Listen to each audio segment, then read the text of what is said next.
Welcome to the deep dive.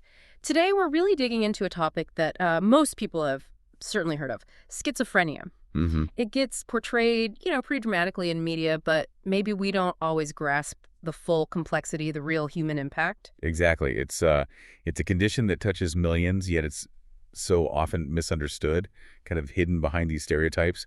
Our goal today is, well, to pull back the curtain a bit. Right, and we're basing this deep dive on insights from a really comprehensive look at the condition. We've got excerpts from a YouTube video transcript that explores the symptoms, the tough realities, and also the possibilities for hope, moving beyond the usual myths. In this source material, it opens with some really striking examples. They seem worlds apart at first glance. Yeah. You've got a homeless man in Mexico City who's absolutely convinced he's the son of God. Then a young woman in Indonesia, almost completely frozen, expressionless, barely moving. Okay. And then an American college student living in terror, believing the CIA wants to abduct him for alien organ harvesting. Wow, okay. Three wildly different situations there. hmm Yet, as this material points out, they all share that one diagnosis: schizophrenia. Yeah, So, our mission for this deep dive is really to unpack this incredibly complex disorder, using what these insights tell us, understand its varied manifestations, and hopefully, for you listening, build a more informed perspective, something that gets beyond those easy misconceptions. definitely. And let's start maybe by clearing the air, because the source material is very direct about what schizophrenia isn't. Okay. The biggest, most persistent myth it tackles head-on is that schizophrenia is the same as dissociative identity disorder. What used to be called multiple personality disorder. But that confusion comes up a lot. It does, and the source is clear. They're simply not the same thing, completely different conditions. That's a huge one to get straight from the start. And while the source does include some really difficult stories, some that involve violence, it's also very careful to add a critical clarification, isn't it? Absolutely crucial. It makes it crystal clear that experiencing schizophrenia does not automatically mean someone is violent, Okay. or that their symptoms will always lead to violent actions. This is vital to counter those harmful stereotypes. So while we'll touch on some tragic cases the source highlights. We have to remember, as the material emphasizes, the vast majority of people with this condition are not a danger to others. In fact, as we'll discuss, they're often more likely to be victims themselves. Got it. And one final really important point the source makes right at the beginning. Yes, the danger of trying to self-diagnose or, diagnose someone else. Right. Like using this information as a checklist. Exactly. It explains that so many symptoms overlap with other things: depression, anxiety. A proper diagnosis really requires a trained mental health professional. It's complex. Okay, good warnings up front. So let's get into the symptoms themselves. The diagnostic criteria often divide them into positive and negative phenomena. That's right. And just to clarify, as this material explains, those terms don't mean good or bad. Right. Positive symptoms are things that are present but shouldn't be, like additions to reality. You got it. Things added to the experience. And probably the most well-known positive symptom is sensory hallucinations. Seeing or hearing things that aren't there. Exactly. It can affect any sense, but the material highlights auditory hallucinations, hearing voices as the most common type. And the source's description of these voices is really vivid. Yes, it says they can range hugely benevolent, soft-spoken, or they could be screaming, raging, even demanding things. Wow. Sometimes there are multiple voices arguing. Mm-hmm. And fascinatingly, sometimes they're interactive. Mm-hmm. The person can speak to them, and the voices seem to answer back. That's hard to imagine. Well, what this source really drives home is how different this is from just, having an inner monologue or a passing thought. Okay. For someone with schizophrenia, these voices, any commands they give, they're perceived as being as real as the physical world around them. Mm-hmm. Undeniably real. And that sense of reality can have a powerful influence then, feeling persuasive or even compulsive. Extremely persuasive, potentially compulsive, it can strongly influence actions. And I guess that leads into some of the source material's most difficult anecdotes. It does. Like the truly tragic and disturbing story of the 33-year-old Texas woman, Right. She was initially diagnosed with postpartum depression after giving birth. but then quickly developed vivid auditory hallucinations. Things escalated terrifyingly fast. She checked herself out of the hospital, took her baby, Told the father she'd met someone else. and ultimately, the source recounts, she murdered her infant son. Horrific details: decapitation, cannibalism. It's awful. She later told investigators the devil had been speaking to her, made her do it. And it turned out she actually had a prior schizophrenia diagnosis. Hmm. And this source makes a really insightful point about her case specifically. Which is The content of her hallucination, the devil likely reflected her own cultural background. She was described as a devout Jehovah's Witness. so the illness itself might be universal, but the form the symptoms take, the specific characters or voices, can be shaped by personal history, beliefs, culture. Exactly. The source mentions others might hear God or ancestors or even aliens, depending on their context, instead of the devil. It shows that complex intersection of the disorder and the individual's life. Interesting. And the source also mentions visual hallucinations. It does. These can range from full-blown visions of, say, religious figures or ghosts or strange places, right down to simpler things like objects or people just appearing and disappearing. And the reactions can vary wildly, too, from awe to terror. Precisely. The source also notes less common ones involving touch, smell, and taste. Okay. And here's an interesting point. Multisensory hallucinations are apparently more likely than ones involving just a single sense. Which makes sense, really, if you're hearing and seeing and maybe even feeling something. It's going to feel incredibly convincing. Absolutely. It locks the person into that perceived reality even more tightly. Okay. So beyond hallucinations, another key positive symptom is delusions, right? Yes, delusions. Those fixed, often bizarre beliefs that just aren't based in reality. The source discusses delusions of grandeur first. Believing you're incredibly important. Right. Extremely important. Maybe royalty, a genius beyond measure, even divine. The source contrasts these briefly with similar ideas you might see in, say, narcissistic personality disorder or bipolar mania. Bear says in schizophrenia, they tend to be more extreme or illogical. Generally, yes, more divorced from reality. Examples given are like believing you're a misunderstood genius single-handedly solving all the world's problems, or that you're the literal reincarnation of Jesus. And the source notes that while many might seem harmless to others, these grandeur delusions can sometimes lead to violence. Unfortunately, yes. It includes that stark story of the Utah man, charged with 2 murders, strangers in different cities, apparently made no attempt to hide the bodies. One was a stabbing in a grocery parking lot. The other involved assault and hanging with gym equipment. Chilling. And his reason? He claimed he was performing his duty to purge the cities, a task he believed was given to him by some vague higher power. It's a terrifying example of how these extreme delusions of self-importance and purpose can manifest. But the source is careful to balance this, right? It says not all grandeur delusions are dangerous to others. Correct. Some pose more of a threat to the person experiencing them. Like believing you're invincible. Exactly. Leading to immense risks, like walking into busy traffic. Other examples given are believing you're a top-secret spy reporting directly to the president, or even that you are the real president and an imposter has taken your place. And trying to reason with someone holding these beliefs. The source emphasizes it's utterly ineffective. Logic, demanding evidence, it just doesn't break through these deeply entrenched beliefs. Okay. Then there are persecutory delusions. The source calls these the most textbook type. Yeah, that classic everyone's out to get me belief. It estimates up to 70% of people experience some form during their first psychotic episode. 70%? Wow. It's very common. These can range from a constant feeling that, everyone in the grocery store is watching and monitoring you, To really bizarre things. like believing the CIA has put microchips in the birds outside your window to spy on you. The source also highlights how often these delusions can center on one's own thoughts. How so? Believing the devil is literally stealing your thoughts, or that the government is implanting thoughts into your head.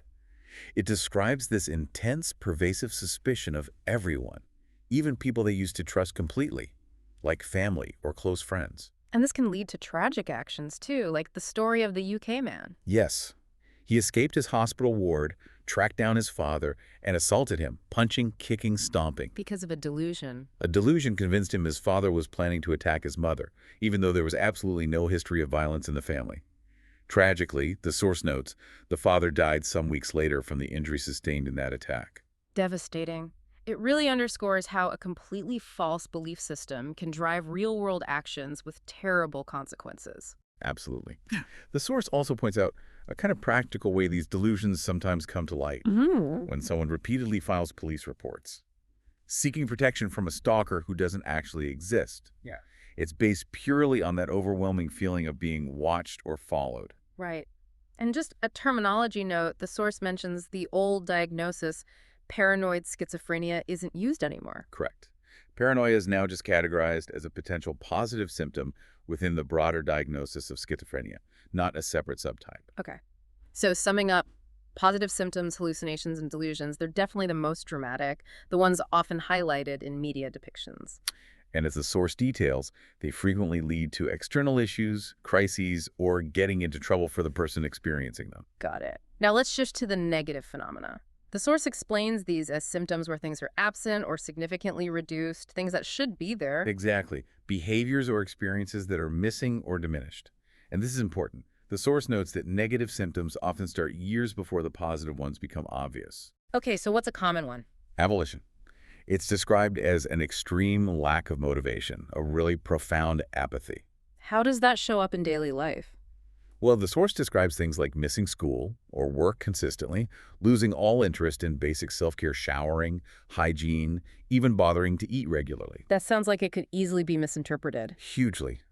It highlights how often this just gets seen as laziness by family or friends, which of course only increases the person's sense of isolation. And avolition often comes with other things. Yes, frequently accompanied by anhedonia, that's a total inability to experience pleasure from things they used to enjoy.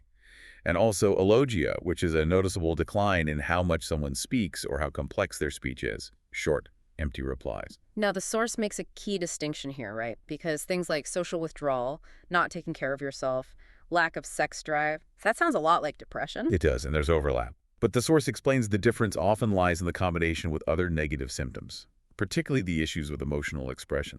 Okay, tell us about that. This is where you see things like blunted affect, which is described as a striking failure to express any emotion, positive or negative. Just flat. Overly neutral, yeah. Yeah. Regardless of the situation, the source gives this incredibly stark example.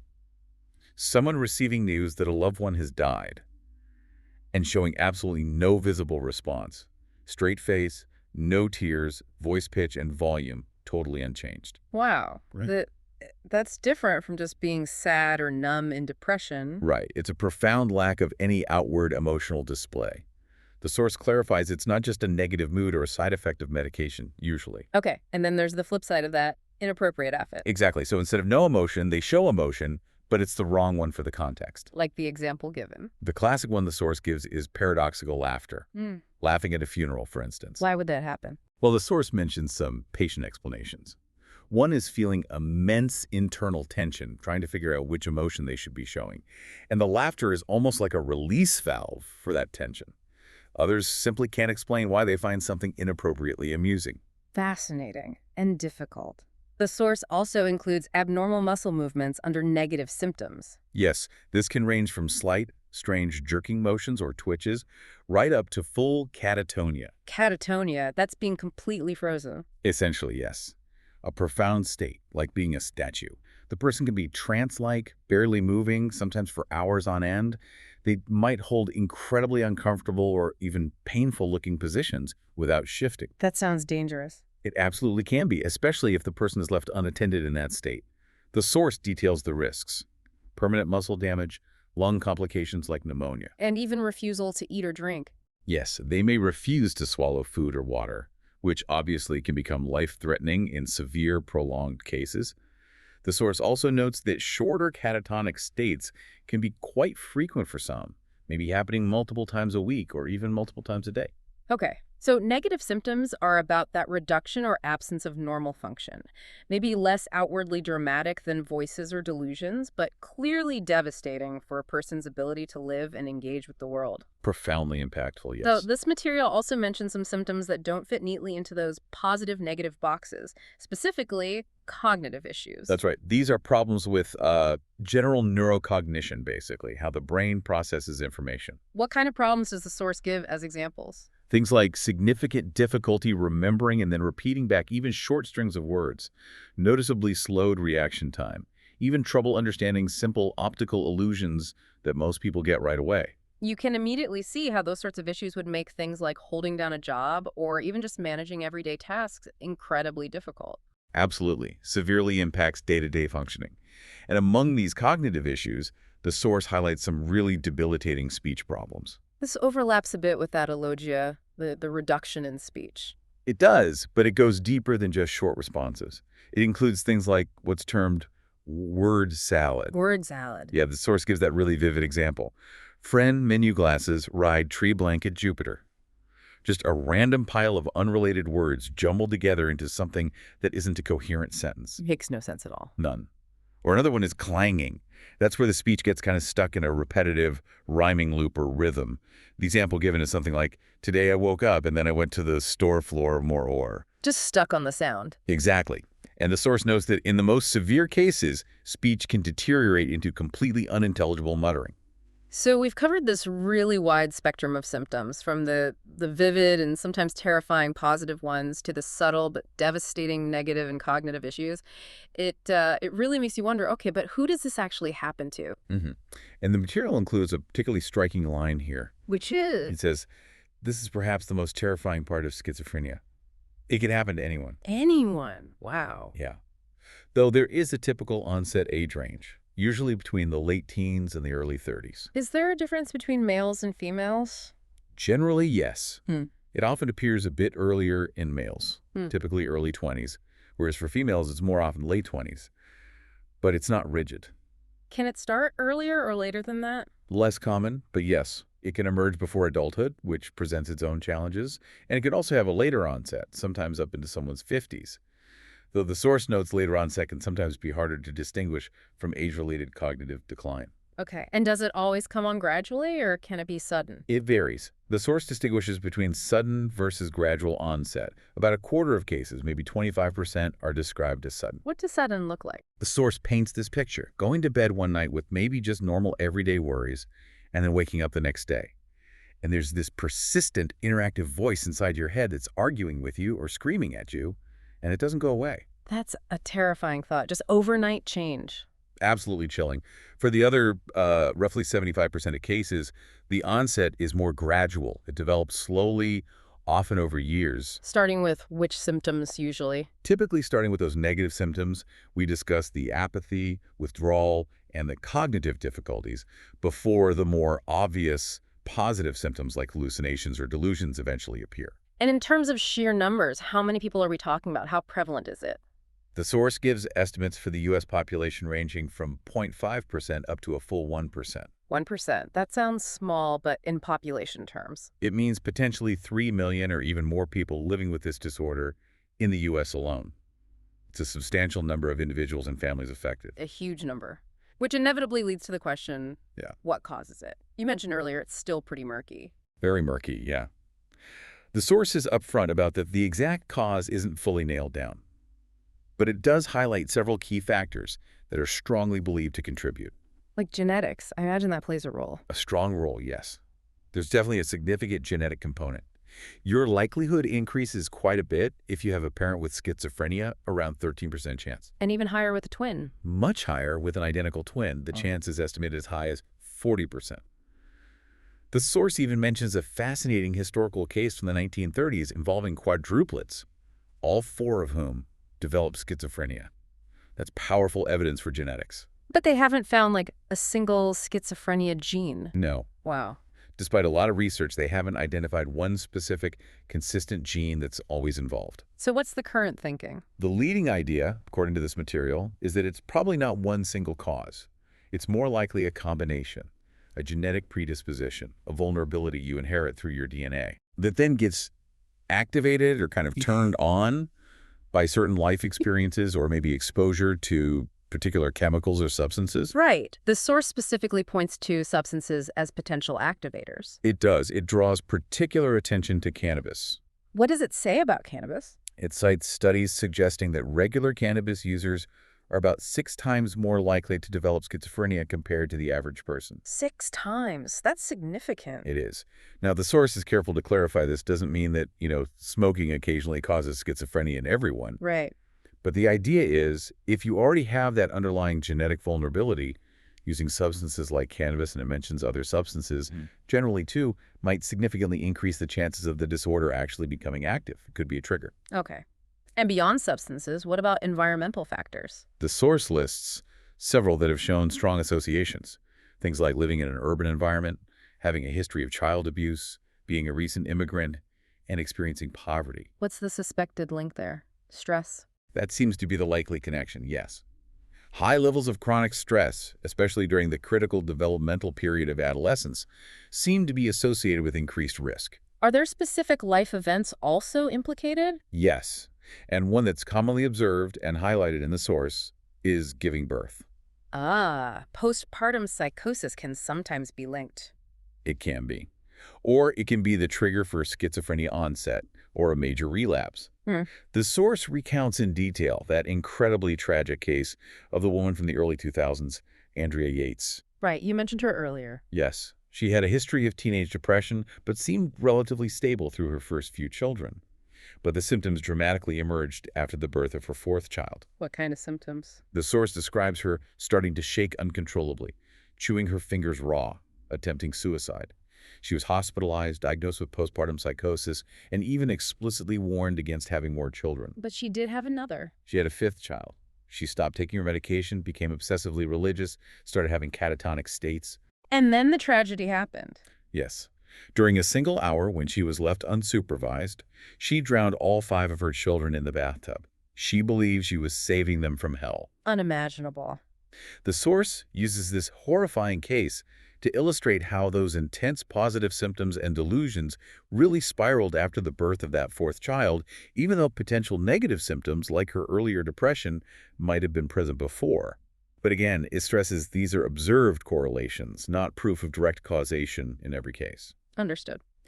Shifting gears slightly to a more biological angle, the source discusses the dopamine theory. Yes, as a potential, more concrete biological target for understanding and treatment. This theory has been around for a while, since the 1960s actually. And the basic idea is It suggests that individuals with schizophrenia might have too many dopamine receptors in their brain, or perhaps the receptors they have are faulty or overly sensitive. and dopamine is involved in. It's a key neurotransmitter, involved in lots of things: motivation, the brain's reward system, mood, attention. So the theory is, if those dopamine pathways are overloaded or malfunctioning, It could potentially help explain some of the symptoms. Maybe the negative symptoms like avolition, perhaps basic actions feel pointless because the reward pathways are swamped. And maybe it affects the brain's internal filter, leading to the positive symptoms like hallucinations and delusions. The brain can't sort signal from noise properly. and this fits with how some medications work. It does align with the fact that many traditional antipsychotic medications work primarily by reducing dopamine activity in the brain. They tend to be most effective against those positive symptoms. But it's not the whole picture. No, the source acknowledges it's definitely not the full story. Other neurotransmitters are clearly involved, like serotonin and glutamate, and some patients with schizophrenia actually show normal dopamine levels. But it frames the dopamine link as a really significant step forward in understanding the biological underpinnings. And it holds potential, hope for developing future, maybe more targeted treatments or even a cure someday. Which brings us neatly to the realities of living with schizophrenia today and how it's treated. The source notes results can be mixed, but it strongly emphasizes that there is hope, right? Absolutely. Hope is a key message. Modern treatment approaches have come a long way. Antipsychotic medications are a primary tool. And they can be effective. They can be, yes, particularly for reducing or managing hallucinations and delusions for many people. However, the source is realistic. They don't work for everyone, and they can come with some pretty difficult side effects that make adherence a challenge. So medication isn't usually enough on its own. Rarely. The source really stresses the critical importance of accompanying treatments. Things like cognitive behavioral therapy, or CBT. How does CBT help? It helps individuals develop coping strategies, learn to manage distressing thoughts or voices, challenge delusional beliefs to some extent, and improve social functioning. Family therapy is also highlighted as really important, helping families understand the illness and provide effective support. Because the symptoms often don't just completely disappear, even with meds. Exactly. It's usually about learning to manage the symptoms and live a fulfilling life despite them. But there's a major hurdle, the material points out: treatment refusal. Yes, that's a significant challenge. Oh, yeah. Estimated 30 to 50% of people with schizophrenia deny their illness, often due to a symptom called anosognosia, a lack of insight into their own condition. They genuinely don't believe they are ill. Which must make getting them into treatment incredibly difficult. Extremely. The source mentions the difficult reality of court-ordered treatment, which sometimes happens if someone is deemed a danger to themselves or others. This can even involve the forceful injection of medication. That sounds awful for the person. Described as horrifying? Yes, Yeah. understandably so. Mm. It underscores the desperate need for better, less intrusive, more effective treatments in the future, and ways to improve insight. But despite all these immense challenges, the source is really emphatic on this point. Schizophrenia is not a death sentence. Absolutely not. Recovery is possible. With the right support, especially early intervention with specialized treatment programs, individuals can learn to manage their symptoms effectively. And lead relatively normal lives. Yes, the source uses the phrase fairly normal lives. It's about finding stability, managing symptoms, and achieving personal goals. And it shares that inspirational story of Elena Longden. Yes, a really powerful example. She was a college student when she suddenly developed these terrifying, commanding voices, went through hospitalizations, got the diagnosis. She didn't give up. No. Through years of incredible effort, battling the illness and the stigma, she learned to understand, manage, and live with her voices. She went on to earn a master's degree in psychology and even gave a very moving TED Talk about her journey. That really puts a human face on recovery and resilience, doesn't it? It absolutely does. A testament to hope. And circling back to that crucial point you made earlier about violence. Yes. The source material revisits and strongly reinforces this. The overwhelming majority of people living with schizophrenia are far, far more likely to be victims of violence than they are to be perpetrators. That stereotype is damaging and largely untrue. It's so important to keep emphasizing that. But the source also details the other difficult realities they face, beyond just the direct symptoms. It does. It paints a sobering picture. There's a higher risk of dying younger, often from preventable physical health conditions like heart failure, partly due to lifestyle factors and difficulty accessing care. And suicide risk. Tragically high. The suicide rate is estimated at nearly 5%. They're also much more vulnerable in society, more likely to be scammed, to end up isolated and alone, to face homelessness, or to end up in the prison system rather than the healthcare system. And the financial burden must be immense. Huge, both from healthcare costs and from lost income, due to the difficulty many have in maintaining stable employment. So the conclusion from this section is pretty clear. These are individuals who desperately need society's help, compassion, and support, not judgment, fear, or ostracism. Their struggles are immense. Understanding the reality of the disorder, getting past the fear and the stigma, that's the essential first step towards offering that support, isn't it? It really is. Well, we've certainly taken a deep dive into this material today. We started from those common myths, moved through the really complex layers of positive, negative, and cognitive symptoms, explored the murky but contributing factors of genetics, environment, brain chemistry, and finally confronted the difficult realities of treatment and challenges, but also, very importantly, highlighted the real hope and the possibility of recovery. You know, what this deep dive into the source material really emphasizes for me is the sheer internal complexity, the vast specter of human experience that's contained within this single diagnosis. It ranges from these incredibly vivid, sometimes terrifying alternate realities created by hallucinations and delusions, right through to a profound absence of motivation, pleasure, and emotion in the negative symptoms. It truly underscores the importance, as you said, of shifting our collective perspective, moving away from fear and stigma, which are so often based on misinformation, towards compassion and a genuine desire for understanding. We need to recognize the immense daily struggles faced not just by those diagnosed, but by their families, their friends, their support networks as well. They all need our support. A powerful thought to end on. Thank you for joining us for this deep dive into the source material.